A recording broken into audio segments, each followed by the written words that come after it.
ছয় শতাব্দীর গৌরবময় ইতিহাসে দাঁড়িয়ে থাকা একটি সাম্রাজ্য যা একসময় ইউরোপ, এশিয়া এবং আফ্রিকার বিস্তীর্ণ অঞ্চল শাসন করেছিল। অটোমান সাম্রাজ্য ইতিহাসের সবচেয়ে দীর্ঘস্থায়ী এবং প্রভাবশালী এক অধ্যায়। কিন্তু কিভাবে একটি ছোট রাজ্য এত শক্তিশালী সাম্রাজ্যে পরিণত হলো, আর কিভাবেই বা সেই সাম্রাজ্যের পতন ঘটল? এই ভিডিওতে রয়েছে রক্তাক্ত যুদ্ধ, অসাধারণ নেতৃত্ব এবং রাজনৈতিক চক্রান্তের এক অনন্য অধ্যায়।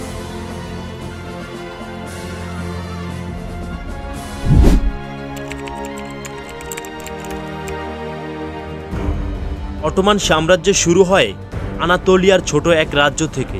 তুর্কি গোত্রপতি ওসমান গাজী এই সাম্রাজ্যের প্রতিষ্ঠাতা। 1300 সালের দিকে বাইজেন্টাইন সাম্রাজ্যের দুর্বলতা কাজে লাগিয়ে ওসমান তার শাসন প্রসারিত করে।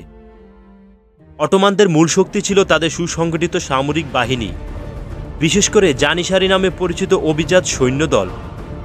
এর পাশাপাশি ধর্মীয় সহনশীলতা এবং বাণিজ্যিক কৌশল অটোমানদের শাসনকে আরও স্থায়ী করে তোলে। তারা শুধুমাত্র যুদ্ধে দক্ষ ছিল না, তারা তাদের শাসিত জনগণের প্রতি ন্যায্য ছিল। এই কারণেই অটোমানরা এত দ্রুত তাদের শাসন প্রসার করতে পেরেছিল।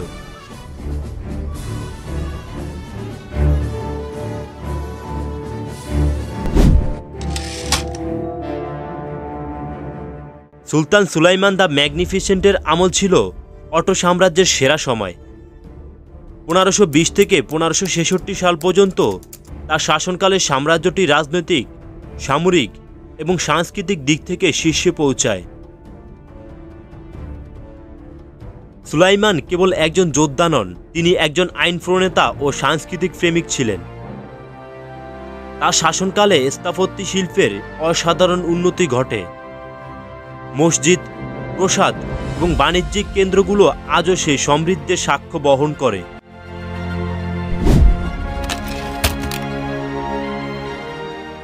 ষোলশ শতাব্দীর শেষ দিকে অটোমান সাম্রাজ্যের পতন শুরু হয়। শাসকদের মধ্যে অভ্যন্তরীণ দ্বন্দ্ব, দুর্নীতি এবং কূটনৈতিক ব্যর্থতা সাম্রাজ্যকে ভেতর থেকে দুর্বল করে দেয়। 1683 সালের ভিয়েনার যুদ্ধ ছিল এই সাম্রাজ্যের জন্য একটি বড় পরাজয়। এটি অটোমানদের সামরিক শক্তির পতন সূচনা করে।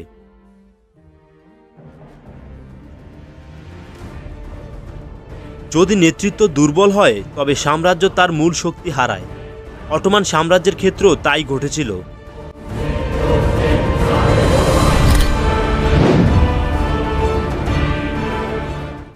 ইউরোপের শিল্প বিপ্লবের উত্থান এবং সামরিক কৌশলের আধুনিকায়ন অটোমান সাম্রাজ্যকে বড় চ্যালেঞ্জের মুখোমুখি করে। অন্যদিকে অটোমান শাসকরা সেই পরিবর্তনের সাথে তাল মিলাতে ব্যর্থ হয়।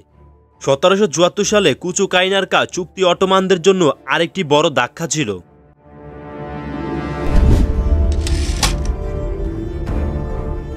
প্রথম বিশ্বযুদ্ধে অটোমান সাম্রাজ্য মিত্র শক্তির পক্ষে যোগ দেয়, কিন্তু যুদ্ধ তাদের জন্য বিপর্যয় ডেকে আনে।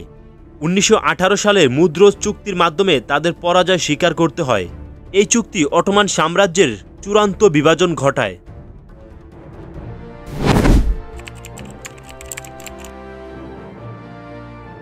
মোস্তফা কামাল আতাতুর্ক একজন দূরদর্শী নেতা, তুরস্কের নবজাগরণের সূচনা করেন। 1923 সালে তিনি আধুনিক তুরস্ক প্রতিষ্ঠা করেন এবং অটোমান সাম্রাজ্যের যুগের সমাপ্তি ঘোষণা করেন। তিনি নতুন তুরস্কে ধর্মনিরপেক্ষ, আধুনিক এবং গণতান্ত্রিক রাষ্ট্র হিসেবে গড়ে তোলেন। অটোমান সাম্রাজ্যের পতন একটি নতুন তুরস্কের উত্থানের পথ সুগমন করেছিল। অটোমান সাম্রাজ্যের গল্প কেবল একটি ইতিহাস নয়, এটি আমাদের শিখিয়েছে প্রতিটি সাম্রাজ্যের উত্থান এবং পতনের পেছনে রয়েছে নেতৃত্ব, কৌশল এবং সময়ের শক্তি।